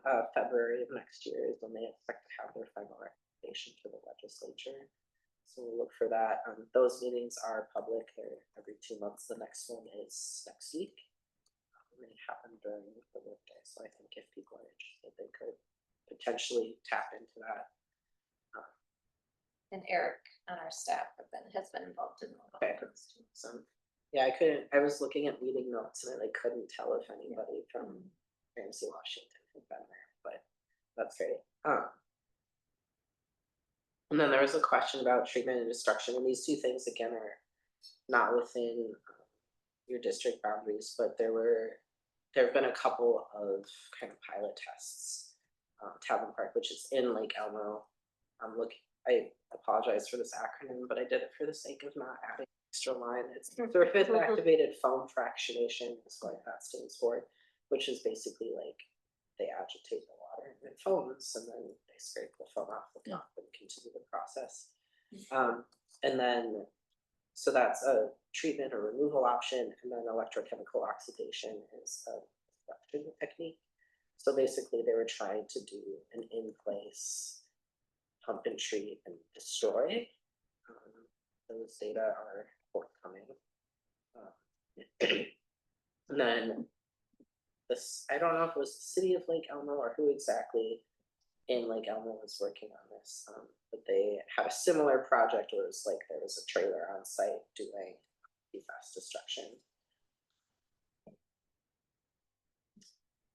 So there is movement in that direction. There's a lot of interest right now, in particular on treatment and destruction technologies and how we can identify and leverage those things in a way that is even kind of relatively affordable to anybody is a huge question right now, just because the magnitude of contamination. So to drive that point home, this is out of a project the bar actually helped with back in 2023, but a cost comparison of how much it costs to buy PFAS versus how much it costs to then remove it out of the waste stream. It's absurd what the difference is here. So really emphasizing again prevention, and so that's what I'll end on here today is there's a Mars law, of course, but there are also some other prohibitions that are on the books. And there is an edit on this slide that I caught this morning. So this reporting date in statute is January 1st, and the MPCA is exercising their authority to push it back to July 1st of next year. But anyway, starting in 2020, we started seeing prohibitions on PFAS use in some firefighting foams. That became most foams starting January of 24, and then also PFAS intentionally added to food packaging. And then Amara's Law, which is a prohibition on the 11 consumer product categories starting this year, reporting requirements. This says begin. This is another error. They're actually due. The first round of reporting will be due by July 1st. And then the full prohibition goes into effect in 2032. The reporting and fee rulemaking is moving through the wheels of the rulemaking process. Most parts of it were approved by the administrative law judge, but we did have to resubmit other things of it. So that process is underway. And then once that's pinned down, we will begin more earnestly on the currently unavoidable use of this rule. And I do want to also point out that a lot of focus has been on Amara's Law and these prohibitions, but the Department of Agriculture has quietly been implementing a prohibition on PFAS use of pesticides and agricultural products, which is actually on the same timeline as the prohibitions here. They didn't have to go through a rulemaking process for their prohibition implementation, so they've been able to just kind of do it via guidance. So they are also working on that. And that's the end of my formal presentation. So I'm happy to take more questions now, or people are free to email me anytime. I'm available as a resource for that. Thank you. In your slides that you provided, you actually have a slide that says what's the role of the watershed district? Did that one go away? No, I you think you zipped have past it right there. Oh, So I think. I'm so sorry. So that's Thank you. the question that I had, yeah. Tell us more about I'm it. sorry, yeah, I think I did a weird button push and I thought I It's did backwards, just but I good. accidentally just thank you very much for pointing that out. Yeah, so this is another prompt I got and I was grateful for that. We already talked about this independently, you didn't need me for this, the fish consumption guidance, just amplifying that message from MDH.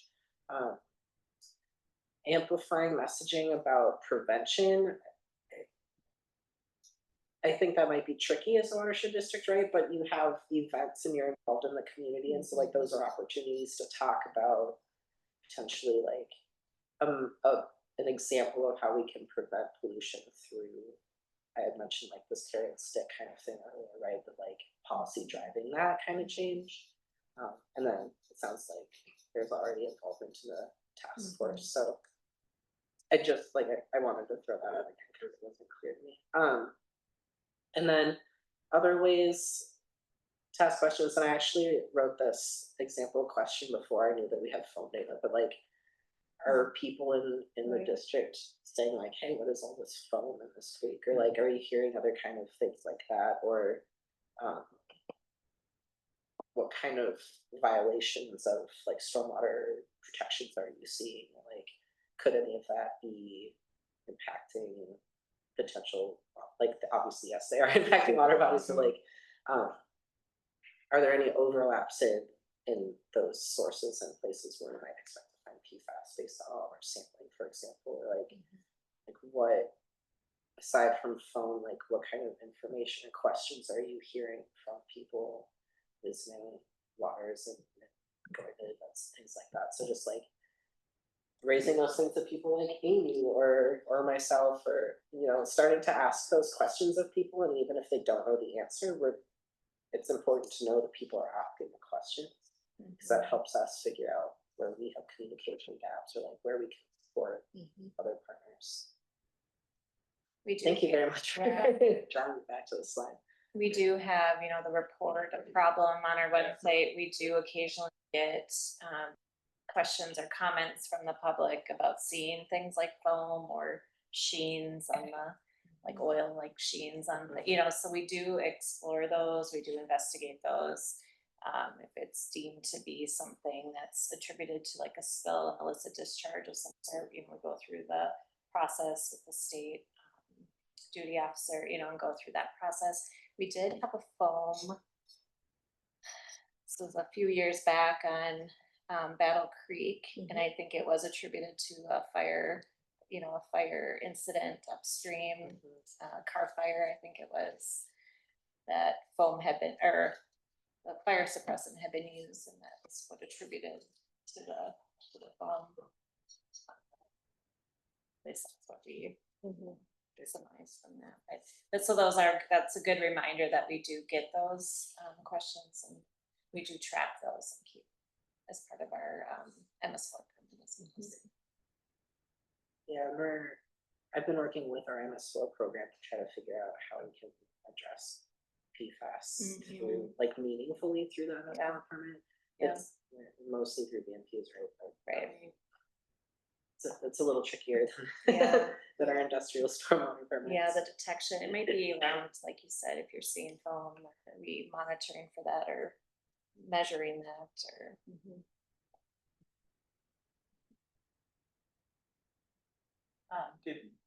Go ahead, Stephanie. I was just wondering, can you share, what are some other watersheds doing about amplifying these messages that you're recommending? Y'all are the first one I've talked to, so I don't know. So I was just wondering, I mean, wandering around, Lake Elmo Park Reserve, I've been seeing signs there forever. Yeah. Well into Washington County has been really involved in tracking that, and Dakota County to an extent too. Is that what you're requesting, that we have, I mean, is that a best practice that we need to post something at each, like, pier or? I think DNR is already responsible for that kind of signage. But if, you know, you have your website, just kind of tying it all back together, right? Or I don't know if you ever do like water specific events or something like that. Yeah. Yeah, it's a good highlight. We also occasionally, the DNR has been good about sending us like press release information, things that they're sharing, that they're asking us to share as well. The fish consumption was one recently. So we definitely are on their list for, you know, when they provide information that we can share, make sure the message gets out. One last one, what is our testing requirements or responsibilities? I would say you don't have any requirements or responsibilities. I think this watershed in particular, I don't want to use the word benefits, but there's a lot of attention already, so there has been a lot of sampling, you know, all kinds of different media. So I think we had talked about this kind of earlier, but the lab capacity, for just as an example, like MDH is not encouraging people with private wells to get them tested unless they think they're contaminated, because there's not capacity. So I don't think it would be appropriate for me to go to all the watershed districts. You should be sampling everything, because that it's a very expensive, that's a big expense, and the lab capacity is just not there for it. So in this case, probably continuing to leverage partnerships, or if you have a specific need for data or information, you know, then you can move forward with, you know, judgment. But I wouldn't just be like, go sample for fun, not necessarily. Any other question? Yeah, just a general background question on Mara's Law. I remember when it was being discussed, they were talking about like the difference between like 3 to 5 chain and 6 to 9 chain, and if there was one like cut off, did it end up passing with like, oh, you can still manufacture 3 and 4 chain, but not the above, or did it pass with like nothing? Yeah. So Like, what's the cutoff for this is a PFAS, we're not allowed to be produced and manufactured?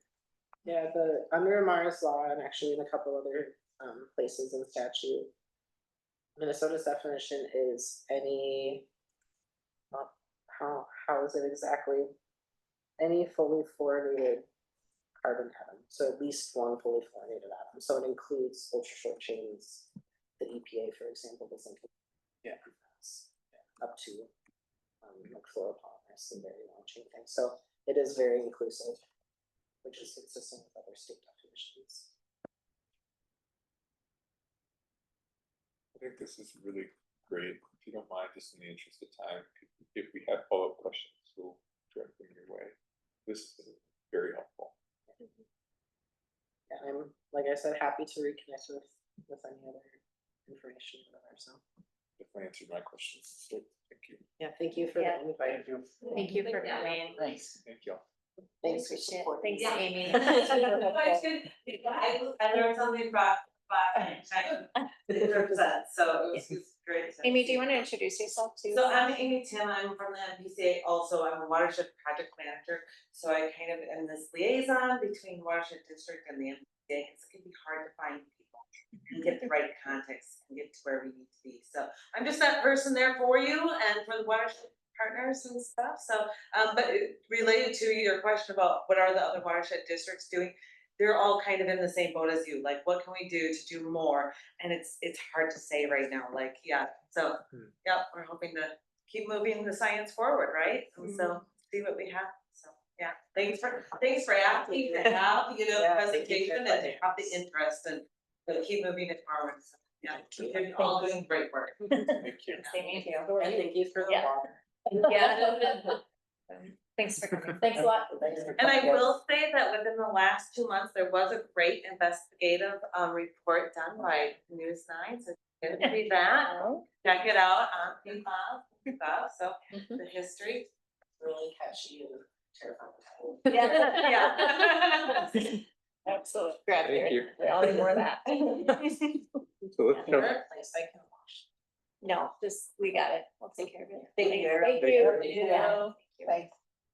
let's jump to 7A, Coleman and Lake alum treatment. We saw this last week as part of the budget discussions, and so this is the actual request for bid, if I recall. Can I pass it to you for any? Why don't we, just in the interest of time, take 15. If you do have questions, why don't we keep it focused on the questions instead of just a walkthrough of these particular Yeah, options? it's the same thing you saw essentially, but with a twist on asking to put it out to bid. So, any questions? And with the budgeting strategy of, doing this portion of it Great. next year. Yep. Yeah, so The that we, 345. And it's spread over 2 years, correct? Put it over 2, or, you Okay. could even go 3, but yeah, a partial dose. so again, just to keep things moving, do I have a motion to approve the preliminary design, estimated cost, proposed project schedule, and direct staff to finalize the design and bidding documents and solicit bid proposals? I will move, I'll move the motion. Second.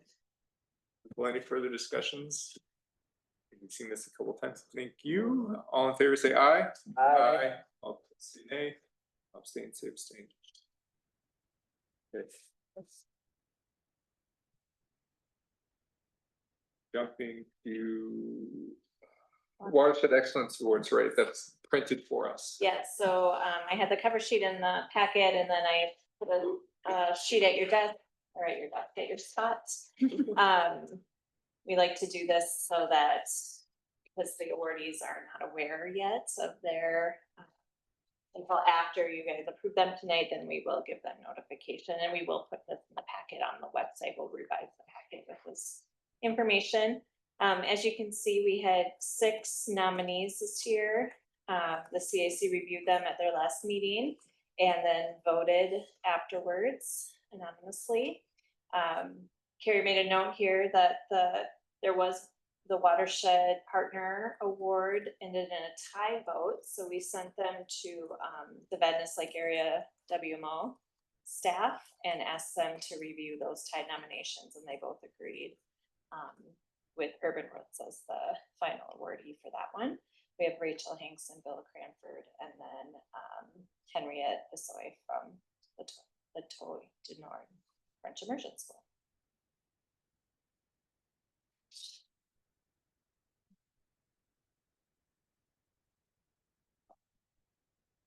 Did anyone sit through the CAC meeting where they discussed this on the September 23rd? Ben and I did. You guys did? Last time I sat through it, it's a fairly thorough process. I generally trust the recommendations. Any further comments on what you saw or heard there? No, I'd say they were very thorough and discussed it in detail before they voted. I like this process where they pick and mix this. I trust thing. So do we need a motion then to move forward with the Yeah. recommendation? Approve the proposed award winners. Yeah. Do we have a motion to approve the proposed award winners? So moved. Second. It's gonna jump to all in favor, say aye. Aye. All opposed, say nay. Don't say abstains. I would love to learn more about a couple of the things that they do, but then it's separate thing. Well, and we'll have our watershed excellence awards on November 20th, I believe, in the States. Where there will be more information, but that invite should be going out shortly. Look for that as well. So looking at our agenda, we're jumping to the attorney report. And Tracy, you've shared a lot with us today. Right, and I really don't have much more that we did this month. I did want to congratulate the board on 50 years, and I'm so sad to have missed the celebration. I want to say we've been honored to be part of it since the onset on our firm, and so thank you for giving us that honor. And I have Miss Tori Kelm on today. I want to introduce you. I know Tina mentioned that I've asked her to sit through the attorney's report. She just passed the bar in the fall, and she's been with our firm 5 years. And so I'd like to introduce her. And I think after my 38 years, it'll probably be time to phase off this old face and bring in another representative for you. So we will introduce you more formally, but I just wanted to take the time today and again, congratulate all the work the board's doing on 50 years of really great work. Pleasure to meet you, Tori. Congratulations.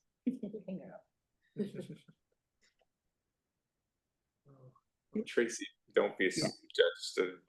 Stick around. Yeah, they'll still have me for any historical, and I'm going to be here for the next few months. But I just thought I want to make sure this transition is smooth, and I know that you'll be in really good hands between Lauren as the lead and as Tori moves in.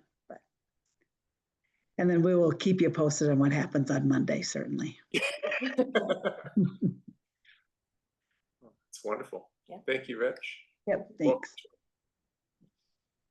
Moving forward to board discussion topics. Any topics today? Looking around, some nods. I do have one sort of, I'll insert it here, but next month we're gonna be talking about the watershed management plan. I guess what's the title of this, like the kind of culmination of the public engagement process. You know, kind of compiling all that information and sharing that with the board as we move forward into plan development. We also have the chloride presentation and kind of stewardship grant program discussion on the agenda for next month. So I was curious if you'd be interested in scheduling a workshop either before the board meeting or on a separate day from the board meeting, or we can, you know, try and put it in the board meeting and see how that goes. But I would strongly propose, a separate day workshop. That would be what I propose. I would agree. I think it's going to be a lot to get through for one evening meeting. What do you think would be the better thing to workshop, the chloride or the feedback? I think probably the watershed management plan. Yeah, because the chloride is, I mean, there'll be some standalone information, but it also really ties into the stewardship grant program future. So I think, you know, taking the watershed management plan offline into a separate workshop, I think would be beneficial. It'd be very helpful if you help us coordinate through a doodle. Sure, Figure I things will out. send out a doodle. And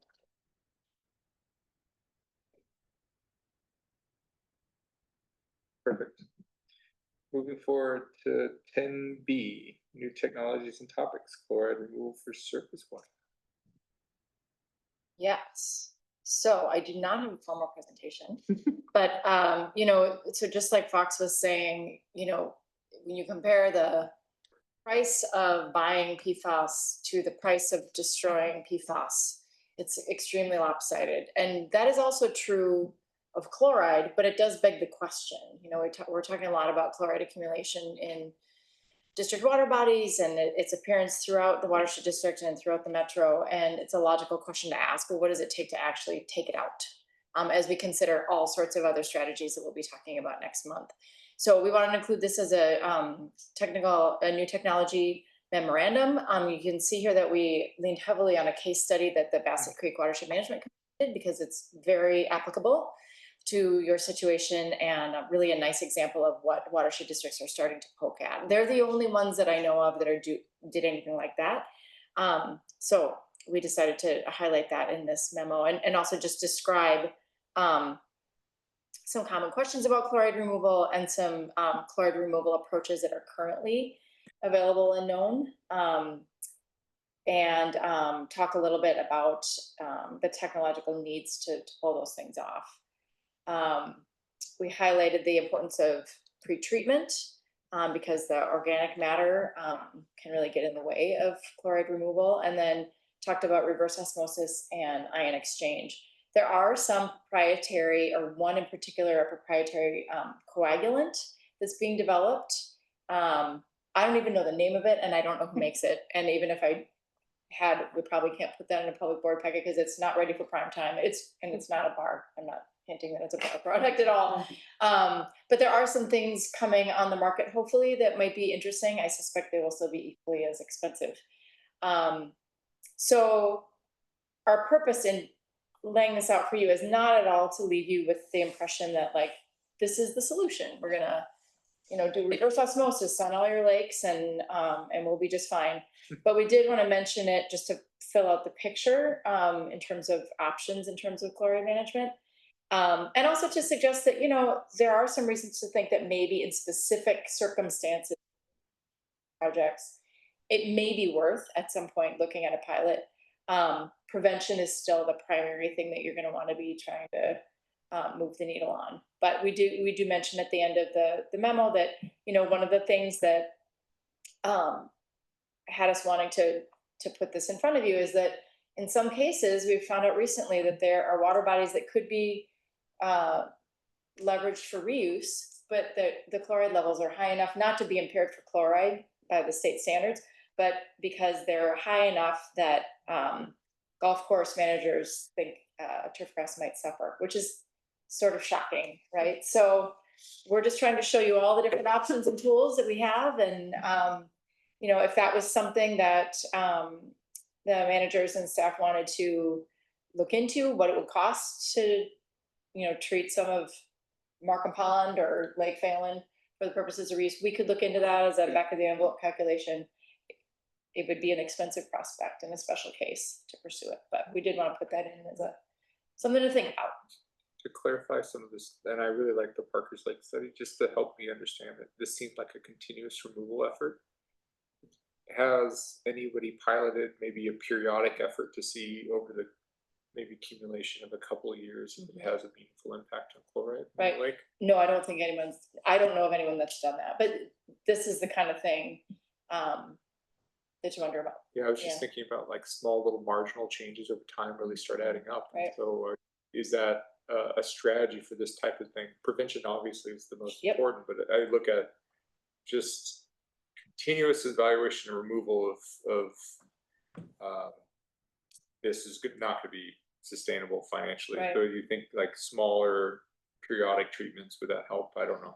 Right. I mean, possibly. I think, what I find interesting to think about is, if you had, and this is the big if, let's say you had a small water body that you knew was really high in chloride that you either wanted to leverage for reuse or was tributary to an impaired lake. But like if there was some big, hot spot that you knew of that was a small water body that was a continuous problem, you could, in addition to source prevention in that tributary watershed, you could target that water body. I was thinking about like the Coleman Lake and how that connects through some of the other lakes. Is there like a maybe small marginal change there? Is there long-term study that could be done? I'm more interested in how much it would cost just to study this more. Like if there's specific, as you highlighted, points within the district that would benefit more than just that one body. Yeah.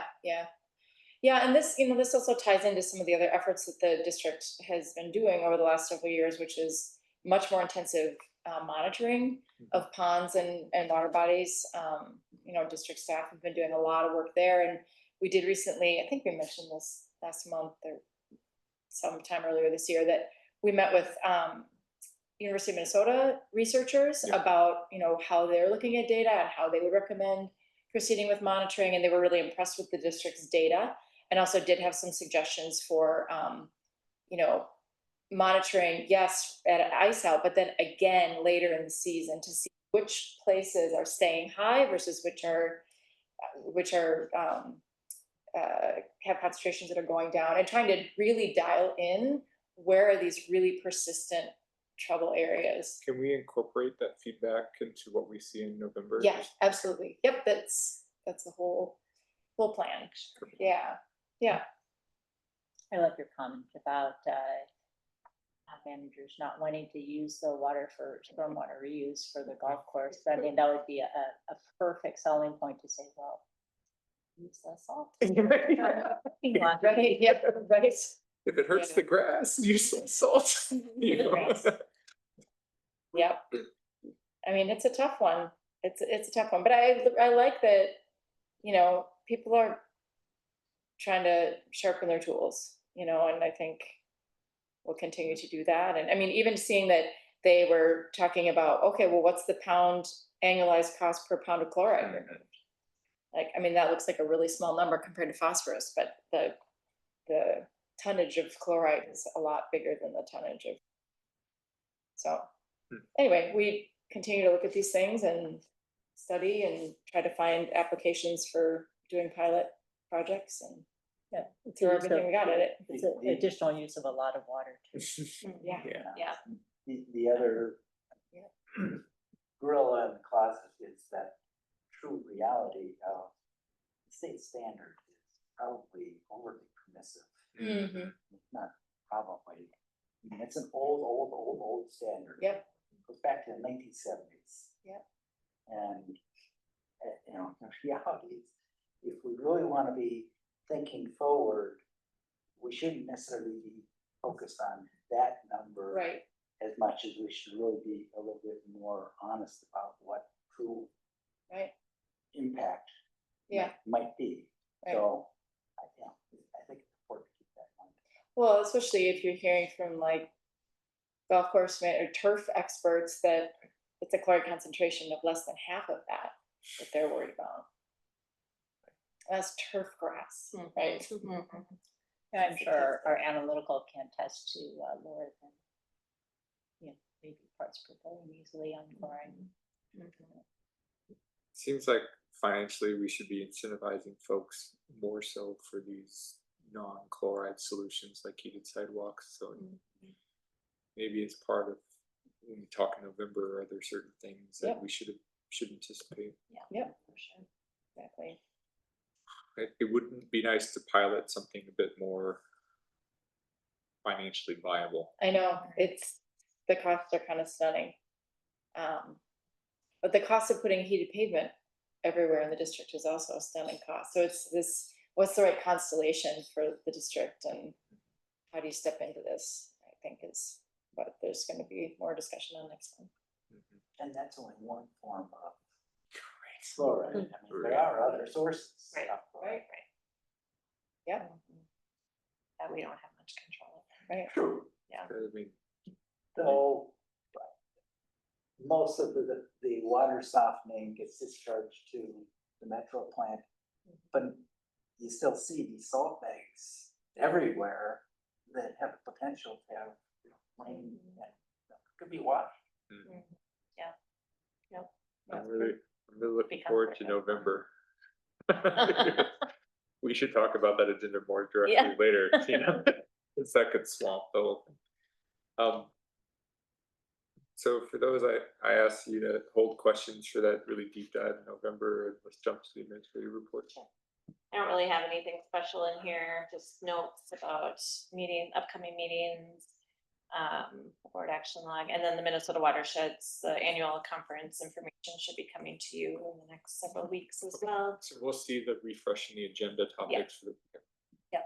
Yeah, you should, I would anticipate that agenda will be set soon and all that data or information should be sent to you. So watch your emails for that information and for registration. I know she already grabbed some hotel rooms just in anticipation of some. Is that Grandview again? It's at Grandview again, yeah. Yes. That's all I got in there. For Tina? Okay.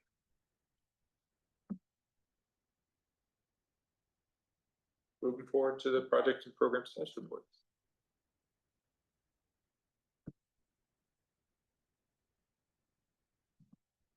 Typically, I would say I have a question, but as I skimmed through them today, in preparation, I didn't have anything that stood out.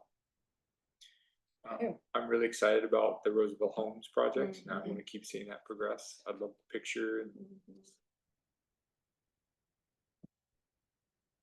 anyone have other questions?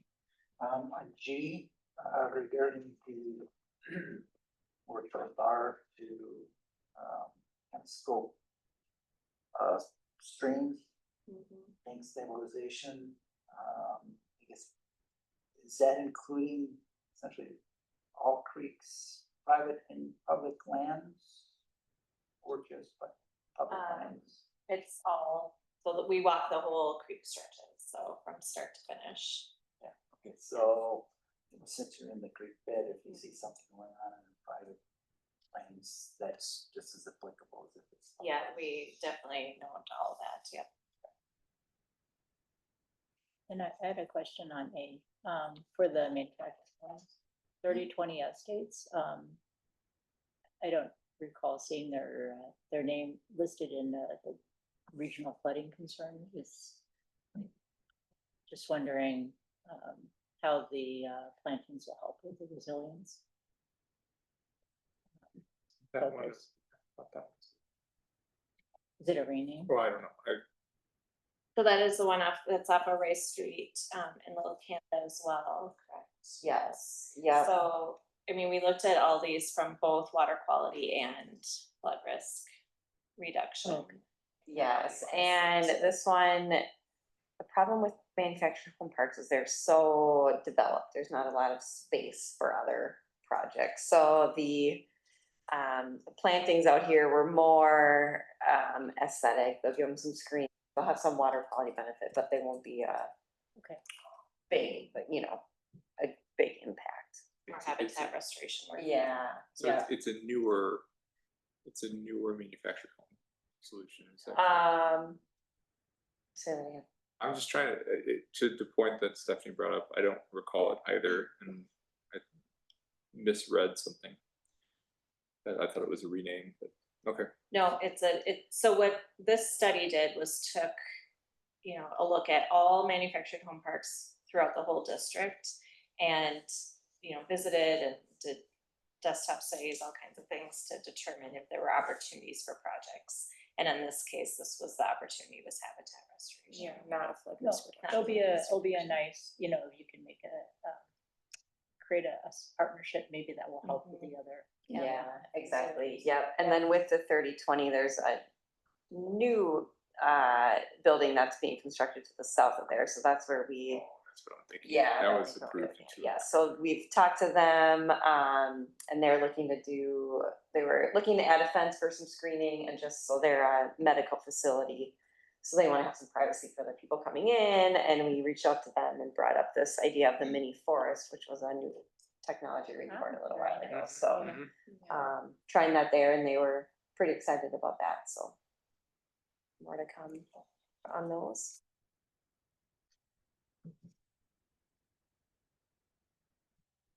Any further questions?